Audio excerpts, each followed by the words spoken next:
This is Tracy Brown with Lindy Stamp Gang, and I'm going to demonstrate for you our Moonshadow Mist, our Glitz Spritz, and our Starburst Sprays to give you an idea of what you can do with them and the difference between them. I'm going to start with our Moonshadow Mist here, and I've got a fancy-dancy cardboard box that I'm going to use, and I've also got a piece of just plain old copy paper. What I'm going to start with, I'm going to wrinkle it up really good, and I'm going to unwrinkle it. I'm just going to lay it in my box, and you'll see why I have this box here in a second. And then I'm going to take, this is our Mystic Malachite, I'm going to give it a little shake, and I'm just going to start spraying it all over. And you can see that it's got kind of an aged, weathered look, and wherever I've had a wrinkle, it tends to kind of pool up a little more than without the wrinkle. And what happens is the more I spray, the more it pools up. So if I like this look, I'm going to leave it and let it dry. If I want more depth in color, I'm going to keep spraying. And then the other thing I can do, I can either let this dry, I could take this right out of here like this and lay it down somewhere and let it dry. Or I can use my heat gun and start getting it dried quicker.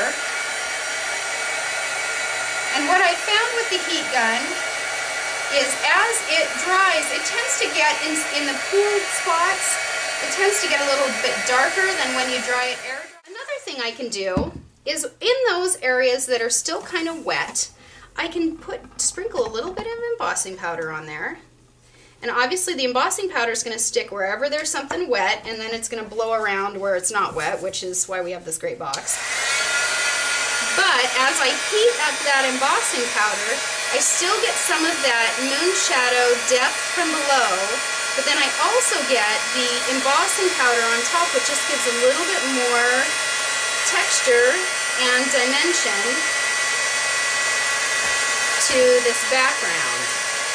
So there's lots of different things you can do. I could even go back over the top of this and spray it again with more Moonshadow Mist. I could use a different color on it to kind of do double colors. But you can see on here, I don't know how well, but you can see where I used our Byzantine bronze as the embossing powder. And you can see that instead of having just what's over here with the green and the brown, now I've added even a third color in there too, just to give it a little bit more dimension. This is our Iridescent Copper, and you can see some of these spots down in here, how deep the color has gotten because I've really sprayed it quite a bit. And you can see that iridescence of the copper on there too. This is my card that I made using our large chili pepper filigree that I embossed with Midnight Bronze embossing powder, so you can see that on there. But you can also see that my background I did with our Moonshadow Mist in Landlubber Green. So you can see a little bit of that green there, but it's just an example of how we do that background.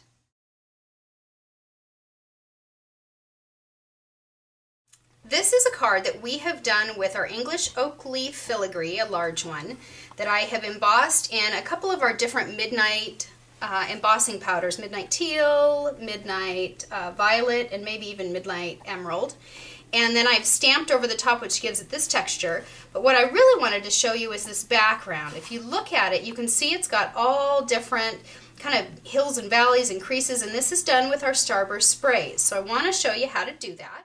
Old white paper out of your printer works perfect.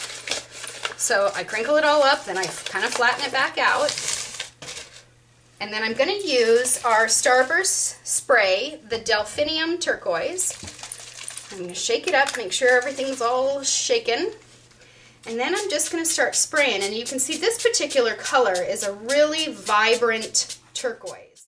This next technique, I am going to use our Starburst Sprays, and this is an example of the card that I have made using what we're going to call the tissue paper technique. Cardboard box. And then something else that you probably will recognize here, which is toilet paper. And I'm just going to take off, I'm going to take off 3 squares on this one. And lay it down, and then I'm going to use our Jazzy Jivin' Purple And you can see as I start to spray it, that toilet paper just starts buckling up. And the more I spray, the more it buckles, and I can do it as dark as I want. I could add other colors if I wanted to. I kind of like the single color look.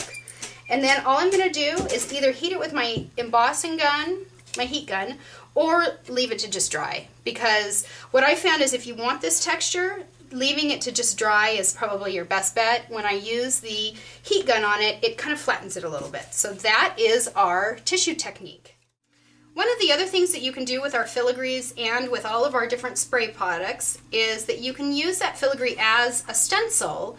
And obviously on this one, you get a much more of almost a watercolor effect when you spray on the filigree, and that is partially because of the paper. This is just plain old white cardstock, real thin cardstock. And this is done with our Saxifrage Starburst Spray. And I've done, using the same spray color, I've used a different template, a stencil of sorts, and I did it on photo paper on here, which I'm going to show you in a second, and you can see that you get much cleaner lines. So it just, the paper really makes a big difference as to how to get your stencil, but that's just another example of how you can use our filigrees. So here's our photo paper. It's already pre-cut. I had one of those freebie packs with my printer, and so I thought I would try it, and I'm going to use our large curly-tailed dragonfly on here. I'm just going to lay them on there. I'm not doing anything fancy. And then I'm going to use our Delphinium Turquoise spray, shake it up really good, and then I'm just going to start spritzing on there. And obviously I can do this as much as I want, or as little as I want. And the photo paper gives me a great, clean, stenciled look with that spray. And of course our Starburst sprays are a much more vivid color, so if you want more of an antique look, you would use the Moonshadow Mists, and if you want a really subtle look, you would use the Glitz Spritz. The thing about the Glitz Spritz is it shows up really well on dark cardstock. So you tend to want to use either blacks or purples or blues, something in a darker tone, just to really have that Glitz Spritz show up. This happens to be Royal Peacock Fire, and I'm going to shake it up and get it all shook up. And I just want to show you that you can see it's very subtle stock. So that is our Glitz Spritz that on the dark cardstock. You can definitely use it on lighter cardstocks. It's just really soft and subtle. So if that's the look you're going for, then the Glitz Spritz is perfect. And unfortunately, our video results were not as perfect as we'd hoped. So we added in a few more cards here for you to see just how beautiful the Glitz Spritz really is when you put it on projects.